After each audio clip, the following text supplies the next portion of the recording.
I guess just to kind of prime us all, why don't ask each of you to share maybe a woman of inspiration to you? Hmm. It's a good question. A few people. Do you? Yes. For a famous person, have you guys seen Abbott Elementary? It's a show about like being a teacher in schools, but it's kind of following the office vibes.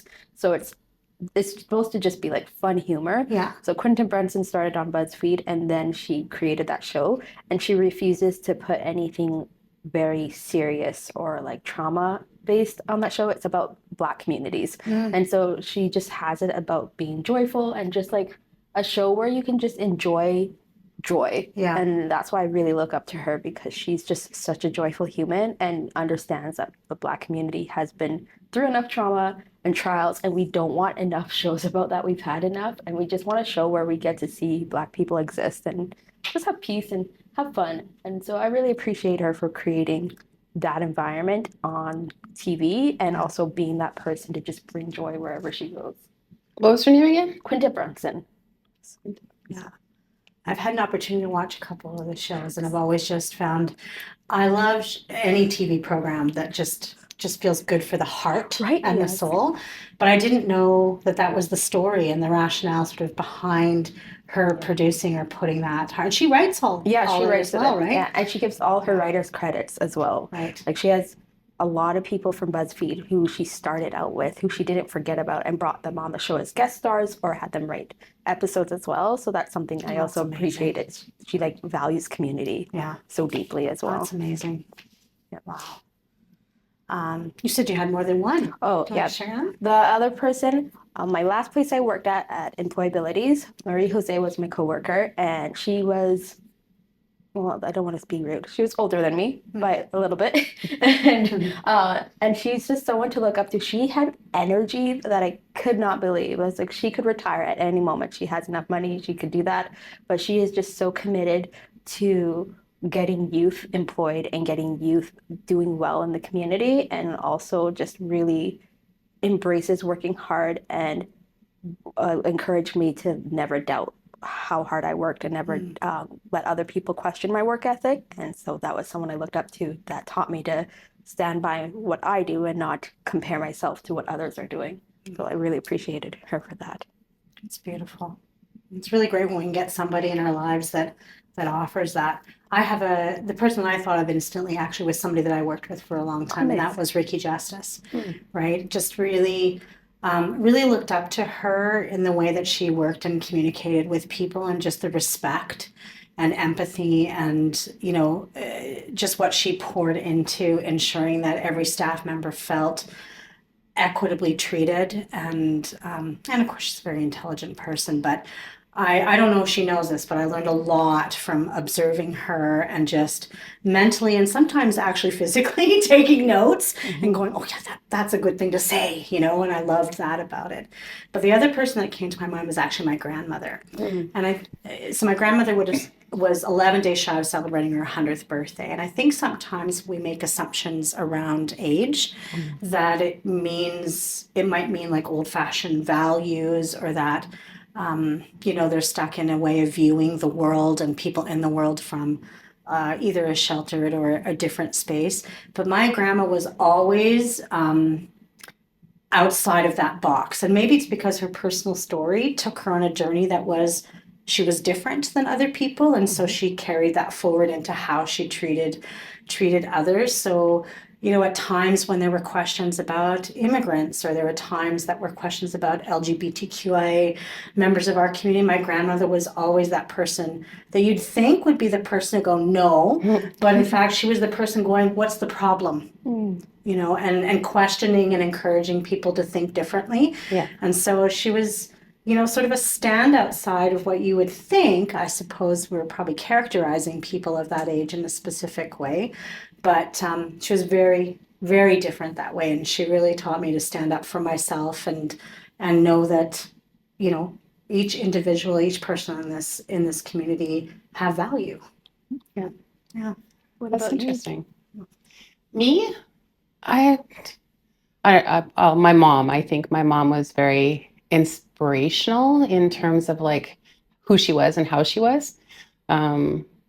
you know, she's gone through her own trauma. She was the oldest of 13, and she was the oldest. She out survived them all. So, but she, you know, did single parenting of 5 children, and by the time she was in her 45, whatnot, she left home, which was here in Alberta, and went to the United States and kind of forged her own way there, and met a man and married him and adopted his 2 children and then adopted another 2 children and came back here. And like my mom was just, if she were alive, she'd tell you she's raced cars to put food on the table for her family. She's done everything. And I just think of like the resilience of women, and that to me is like the biggest testament. I think so many people underestimate women at the end of the day, but watching my mom, learning about my mom, and everything that she's overcome in her life, and still, like, she lived to be 93, and she passed with a smile on her face, right, and no regrets. And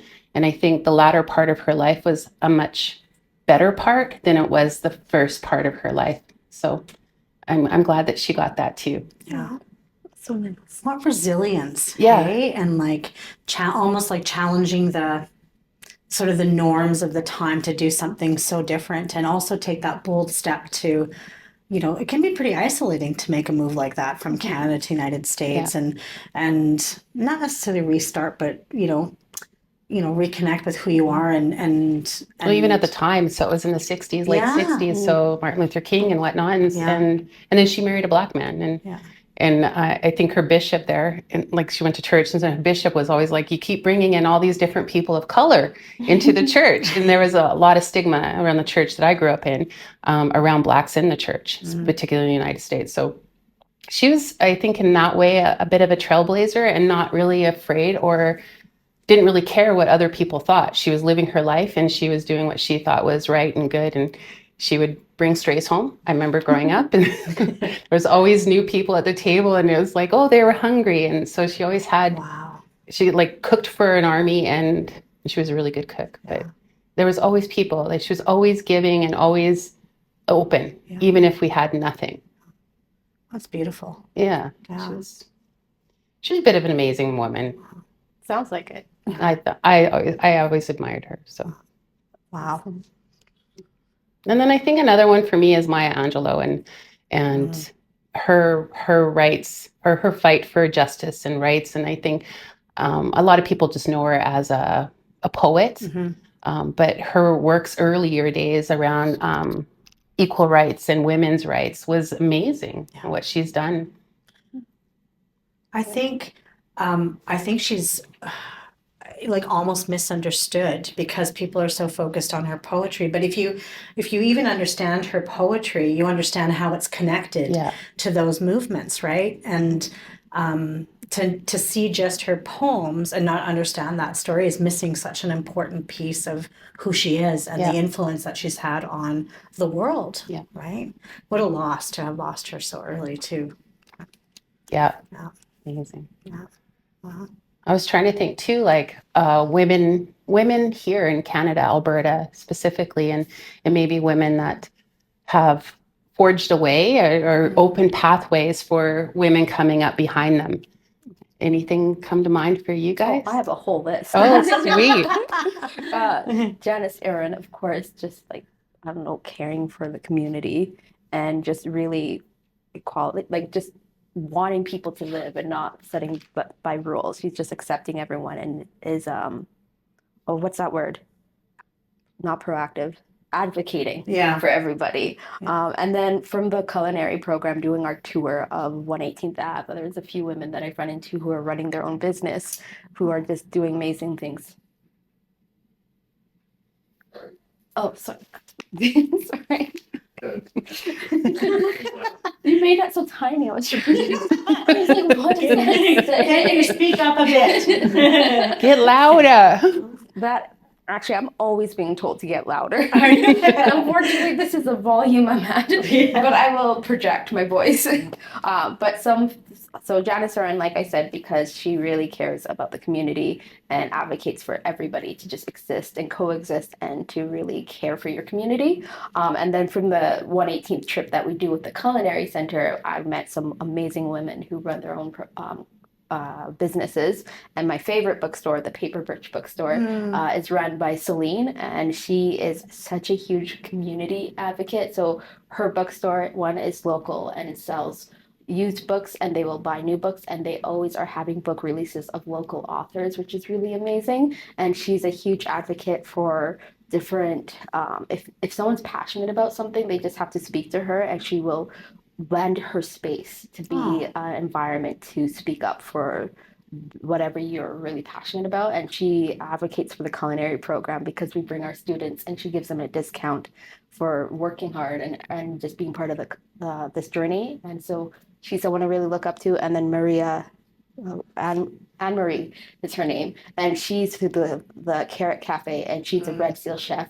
So I'm really appreciative of her because she has encouraged our students to really go for it, and she talks about her experience and why we should really invest in our culinary dreams.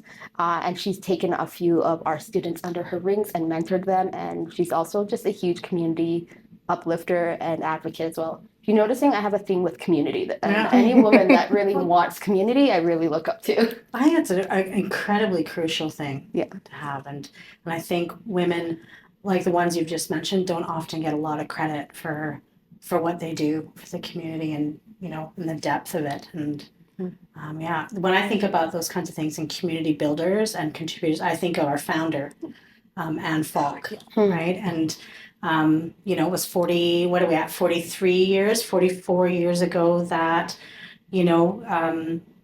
this space was a brainchild of hers, and it came from such an ingrained place that's inside of her to support the community in a way that the community was not being supported. And, I think sometimes Anne has a bit of a rough reputation. People will often say she's kind of tough as nails and a bit hard, but it wasn't that. It was my experience with working with her was that she was firm and stoic in what she believed in for the newcomers and immigrants that we were serving at, what is now the Newcomer Center. And she wouldn't back down from a fight. When there was something that needed to be advocated for, she was firm, and she said, no, this is what it should be. This is how this community needs to benefit. And this is what we need to do to make that happen. And so always at the heart of everything that she did was the newcomer that was coming in our doors and what was going to help support their success in our community. And we've seen these people that came in our doors 40 some odd years ago, 30 some odd years ago, even shorter than that, taking that with them and really contributing back to the community as a result. And I think that legacy of Anne's, that sense of community and home and prosperity and support still resonates in our agency now as a result of how she imprinted those beliefs on this space and in the community. I think the Newcomer Center, and I haven't been here as long as you have, but I think they have I'm going to say legacy of very powerful and influential community-based and minded people have come through our doors. And one for me, and I didn't have the privilege of working with her very long, but Suzanne Gross, right? And just especially her advocacy around youth and connecting youth, newcomer youth to different resources and stuff. She always stood out to me as somebody to watch and learn from. But and I think she's still, even she may not be with us anymore, but she's definitely still involved in the sector and still trying to do what she does and helping people feel at home here. Yeah.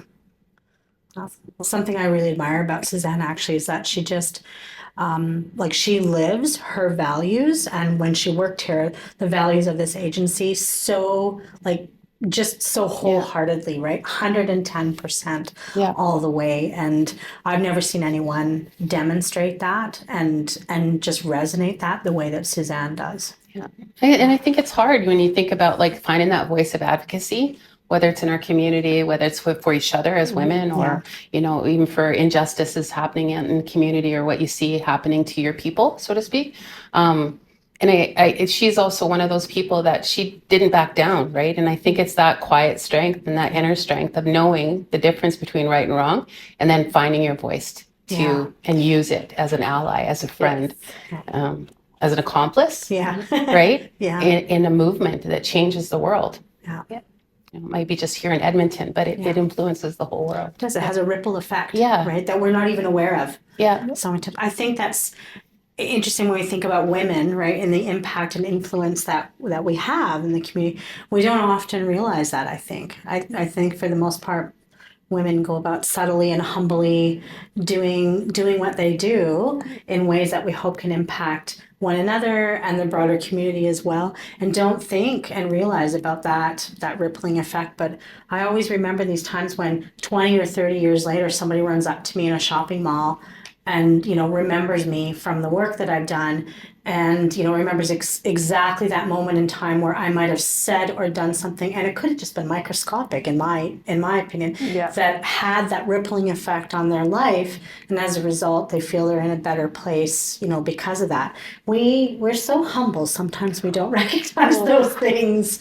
I think we're so used to downplaying our roles as women. We're told to just be like humble or to be quiet or to just, and I am a quiet person, and I feel like I wasn't being quiet is like an armor almost for me, because it makes me more pleasant to work with. Not that I'm an unpleasant person, but I find that when I come all quiet and docile, people tend to listen to me more, which is unfortunate because that means I end up downplaying a lot of the hard work that I do that I'm really proud of.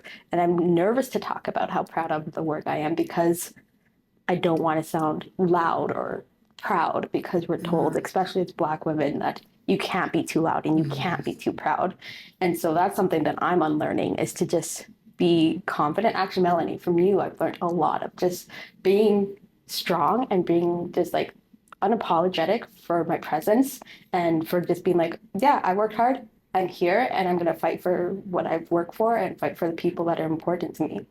So, you know, I appreciate that, and I think a lot, and I maybe later in my career is something that I've thought about a lot. Is like, I think sometimes in the progression of my career over my lifetime, right, in the workforce and stuff like that, I've gotten positions or moved into positions and had a job, and I've often gotten comments back that I didn't actually deserve it, that I was an equity hire, right? Even coming in here, there were some comments that, you know, you got the job, not because I was qualified or because I had what I needed to do to the job, but because maybe the color of my skin influenced the decision. And I've battled with that all my life. And we talk about sometimes like not feeling like an imposter as you move into positions and stuff like that, or the idea of constantly feeling like you have to prove yourself. I don't know if you've heard this saying before, Michaela, but as Black women, we move into the workforce, we have to work twice as hard, twice as long to get half as far. Right. And it's a battle. And I think sometimes just letting go, and I have done that in this, like moving from my previous job into this one, is letting go of like having to prove myself. I don't feel the need anymore to have to prove myself. I've earned my place. I've earned my position. I've earned my time. I've put in my time and I've proved my works. And so it's been a hard thing for me to let go of personally, and that your presence is your presence. Always show up, lean in, and, you know, when it's not serving you, back out. Because we're not going to change perceptions in some cases, and it's not worth the fight. I hope to get there someday. I think my work speaks for itself. I know I'm a hard worker and I appreciate that, but I want to be able to be myself eventually. Like, I'm a nice person no matter what. But I feel like I'm over bubbly at work. I want to be able to be a little bit more my home self here. I want to be able to make, I don't know, like I listen to punk music. No one knows that because they're like, that doesn't fit your image. You wear flowy dresses and you're quiet. And I'm like, blowing my mind. But I was like, but I'm listening to And I like my personality at home to merge a little more with my personality at work. And so I really do look up to you in that environment. I think it's something any woman can resonate with. I think like as you move along in your career, and it's like you've done the work, but sometimes it feels, especially if it's a male dominated workplace, Yeah. it still feels like you're still having to battle that and overcome that, even though you've been in the field for 30 years. Yeah. You've Yeah. worked your way through the organization or, or a cross section of different places. There's always this feeling that it's crazy. I think the stats are around 70% of women won't apply for work or jobs they're not 100% qualified for. Ardosa had a talk. That is to a client. crazy. Yeah. Yeah. I didn't know that. Yeah. The That is an coordinator girl. extremely high So, like, how do we tip the scales then? Like, I Yeah. think about our clients, right? And all the women that we work with that we want to see blossoming in the community and having these impacts like what you just shared about, these lovely women down on the 118th Avenue Business Trail. Like, how do we flip that scale and help our clients recognize, our community members recognize that, that they don't have to be that way. Like, I realize that this is years and years and years of systematic, things that are buried really deep and that we're going to be digging for a long time. But is there anything that we can do to help support further the women that we work with in our community? I've been telling them not to gender the soft skills. I'm like, look at the skills, like break down what the work is. And I'm like, do you have that skill? Do you do that? Is that something that you do? Then list it as you need to look more at your soft skills, because I think we look so hard on the technical skills and we're like, we can't do that, or I've never done that, or I'm not as good at that. I'm like, do you have experience in it? Do you like doing it? Are you willing to grow or challenge yourself in that environment? If you're willing to grow and challenge, then apply. Then do it. Just do it. And the easiest thing to learn is a technical, Yeah. Yes. right? Like that's the easiest thing Yeah. to learn. It's the soft skills that are, if they're not there, they're not there, and they're much harder to develop.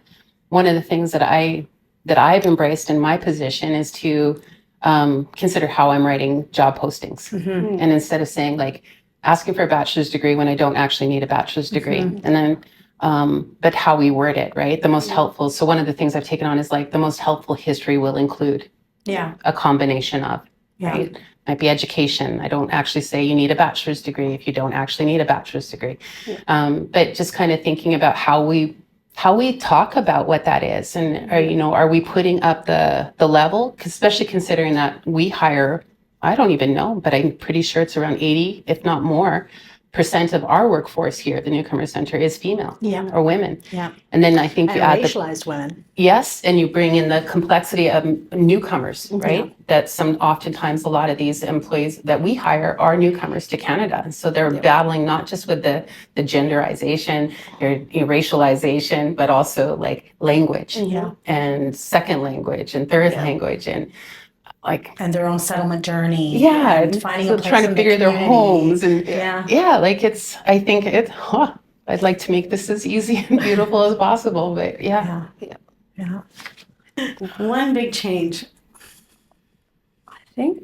this Women's Day. Oh, I just want to see women have audacity. That sounds so have what? Audacity. I just want people to go for it, women to go for it. I feel like we have been told no, and are you sure, or we overthink everything. That I was like, just go for it. And I definitely know I need to I know I want that in other women, and I have to embrace it too, so that I can lead by example. But I think that's the biggest thing is I want them to go for it, and I want support for women to just go for it as well. I know that's kind of oversimplified, but I think that's how I can explain it. I don't think it's oversimple. I think it's beautifully said.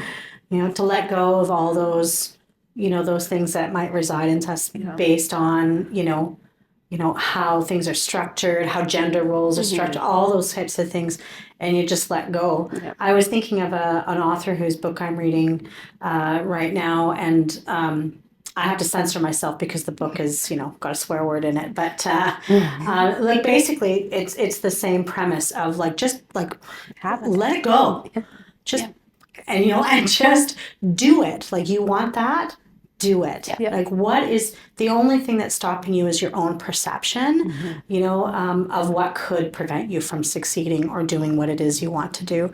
And so much like what you said, right? Letting it go, have the audacity, don't think about those things, move forward.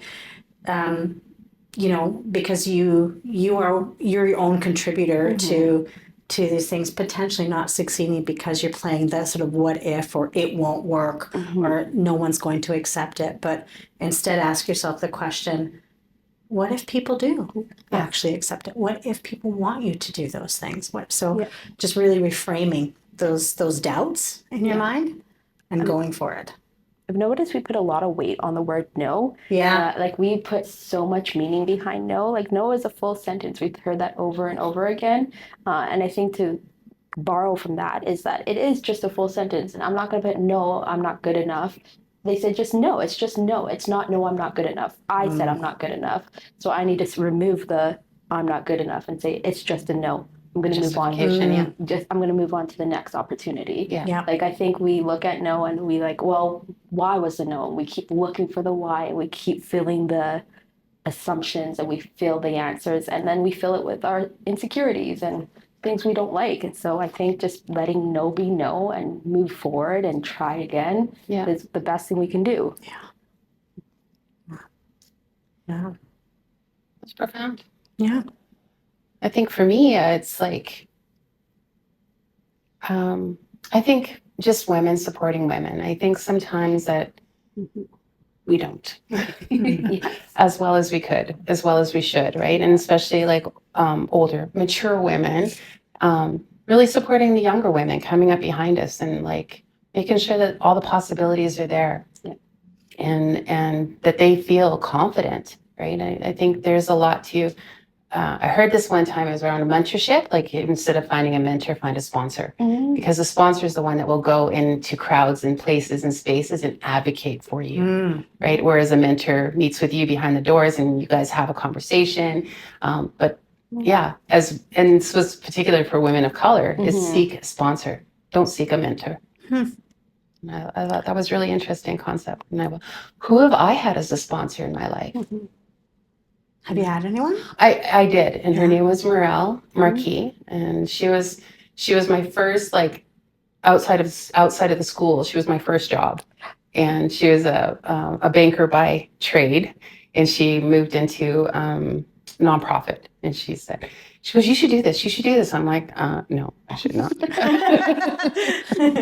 And she ended up booking something for me. She goes, just go and do it. And I had anxiety. I was like, there's no way I can do this public speaking thing. I don't know anything. I had no memory of the moment because everything left my brain. But I don't know, somewhere I looked at her. She sat in the front of the audience for me, and she's like, just talk to me.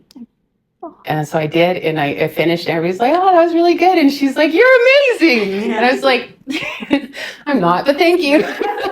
Right. And here you go. Right. Where I'm putting myself down.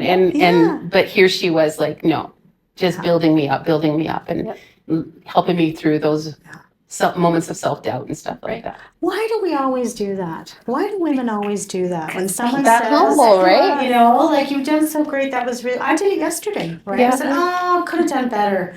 Because we're Despite trained people to saying it be was great. humble. We're trained to just quiet down our success. And it's like, it's not one person. It's just like how we grew up in society. Like, think of it many times where you're supposed to be seen, not heard. Like the amount of times I've been told to be seen and not heard, and now I'm being told to speak up. So what do you want?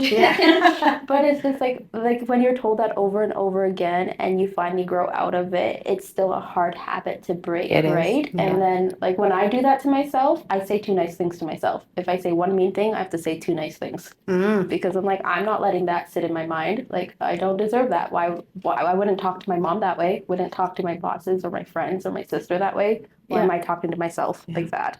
So it's just, I don't know, I think we're so used to it. It's a good tip. I was thinking that's a really good tangible takeaway to say, if you're going to do that to yourself, you have to also be able to say 2 great things. And not just to yourself, but like on a PA system. Michaela has arrived and I'm freaking awesome. Like I remember doing that to like my students. They were joking, but they said something really mean about themselves. I was like, say 2 nice things right now. I was like, if you don't, I will say 2 nice things about you. And they were so uncomfortable being put on the spot. I'm like, but you were comfortable hurting yourself on the spot. I want you to be comfortable speaking kindly about yourself on the spot. I love that. It's something where I think we're used to. It's just Yeah. and we don't realize the weight words have until you hear them over and over again. But even hearing that once, like I still remember the one thing that was said to me in grade 9. And that was Yeah. many, many years ago. So I think we forget the weight of words. I love that. I think maybe maybe we could just circle back to Anne Falk for just a moment. So with the Newcomer Center, we do have an endowment fund. Did I say that right? Is it Yes. an endowment fund? Yeah, Yeah. where she had set up a fund Yeah. to support newcomers or first and second generation people going back to school. Mhm. And so I think we were doing it annually, but maybe now we're doing it biannually, where we will go through the different applicants and we will select what do you call them, recipient Yeah. of the funds to help them achieve their goals. And I think specifically it's around healthcare. Yeah, health are like the helping professions, basically. Yeah. Yeah. Well, and there's just an example of sort of her legacy, and her goal is to see the agency, contribute to someone who can carry forward that heartfelt contribution to the community that was so important to her, right? So not looking at the helping profession in a vast way, but knowing that by being able to provide this endowment for somebody, they're going to successfully be able to do that for people through their career, or maybe they don't venture into that career in the future, but that's always going to stay and resonate with them, right? And we know there's going to be, as we were talking about residual effect, we know there's going to be residual effect as a result of that. Yeah. That was always really important to her. She too was a humble woman, right? She did not want credit. And in fact, she really actually quite disliked it and was pretty adamant about that. We tried our best to always acknowledge that, but it was just, again, an element of her desire to want to be focused on, who it is we're there to help and serve, and what her role was and responsibility. I think she felt very responsible for that. So it's great that we can go back and that she left us with that legacy to be able to carry that forward, for this many years now. Are we at 20? 25? Might be 25 years. I don't remember. It's quite a while. Yeah. We'll have to look that up. Yeah. Yeah. And it's an amazing legacy. Yeah. It comes back to women uplifting women, even Yes. well after their legacy is left behind. Yeah. We as women are lifting her up, and her, what was it, dowry? No, not dowry. Oh my Endowment. God. I know, right? Not dowry. What was it? Endowment, Yes, her endowment is lifting other women up too. Yeah. Yeah. Yes. That's absolutely right. Yeah. So I think tomorrow, right? Yeah. We're doing a presentation to We a are. recipient. Actually, I think we're awarding two recipients tomorrow. That's amazing. So really exciting. We've had that opportunity to expand and and contribute to an additional person's future journey, Thriving. thriving in our community. So, yeah. That's amazing. And we've seen an uptick in applicants over the few years. So I think it got really quiet there before COVID, and there wasn't a lot of applicants, but the team has done an amazing job of promoting it well and getting the information out there, and seeing a lot more applicants coming through over the past few years. Yeah. Makes the selection committee, it gives them hard work to do. So it's good. Yeah. What is the applicant process? So what kind of women are applying, or are they writing their story or talking about their There is a community? part where they do share their story, and they have to declare their, if they're first year or second year generation. But yeah, why are they pursuing this area of study, what year they might be in. So, and then goes to the committee and they select the deserving, and this year too, recipients. Amazing. Yeah. Actually, I think this year we're awarding two at this time because of the generosity of another strong, beautiful woman, and that is Joyce Bergen, Oh, who is the wife of, again, one of our founders, Dawn Bergen, who generously donated additional dollars to be able to present an additional award this year. Wow. So thank you to Joyce that is for beautiful. creating Yeah. that opportunity. Yep. Yeah. But I don't think it's just for women, is it? No, No, it can be okay. open to Yeah. But That's cool. the majority of women are in the helping field. So It is. I think historically, if we look back, I think most of the awardees have been women. Mm. Yeah. Yeah. It's not, you're right. It's not an unusual thing to connect women to the helping areas, right? The caretakers. Yeah. Caretakers of this world. Mhm. Yeah. and thank goodness for them. Yeah. Yeah.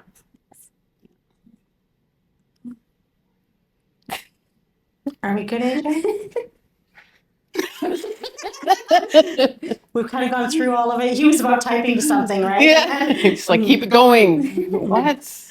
Why? Oh, we haven't even touched that one. Why is Alberta Attractive. attractive? Huh. Oh, God. Touching on the, my voice would sound like an echo, big echo, but Yeah. okay, fine. We're touching on the healthcare part you were talking about. That's Okay, that's probably about the only reason Alberta's attractive right now is that there's a lot of opportunity. Okay, so yeah, because it certainly isn't from the government. The culinary industry is booming here. Ah. Yeah, it's doing. Are you seeing like a lot of people in the culinary industry that are women, like being in the program that you're in right now with Actually, the support of that? you'd be surprised. Almost, I have the numbers somewhere, but most of our applicants are women. For 8 intakes we've had, and we take 12 at a time, and it would be about 3 to 4 men, and the rest would be women. Mm. And then we'd have a few non-binary as well. Yeah. But yeah, it's really cool because the culinary industry historically has been a male-dominated field.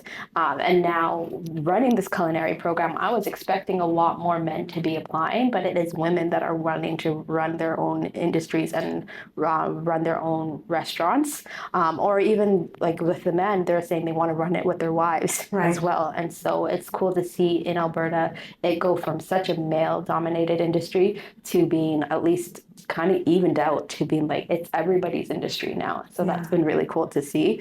And I know we're booming in the sense that there's not as many mom and pop shops or like smaller shops, but the industries in senior care centers or hospitals or those big industries are really looking for people to fulfill those culinary positions. So that's why it's doing really well in Alberta. Well, maybe that's something we can say about Alberta is that, like economically, I think that Alberta and maybe even Edmonton in particular, although it could be across Alberta, is that there is a large, what's the right word, sort of support or there for people to be able to become entrepreneurs in whichever way there is. And now hearing that there's a lot of women that are coming into your program who want to have that connection to running their own business and however that might look, whether it's a storefront or from their home, at farmers markets, whatever that could be, that there's just such an increase in opportunity for that in our community right now. Yeah. That's really great. It's nice to hear that. As a consumer, I would choose to shop A, locally, and B, from someone whose business is operated by a woman. It's just a conscious decision that I try to make when I'm out there wanting to buy something, whether it's a gift or whether it's, something for home. So to know that there's increased opportunities in our province right now to see more and more women flourish in their own businesses is really great. Yeah. And even more so important in today's world, Yeah. given the current state of things, to really push local and Alberta, Canada made. Yeah. Yeah.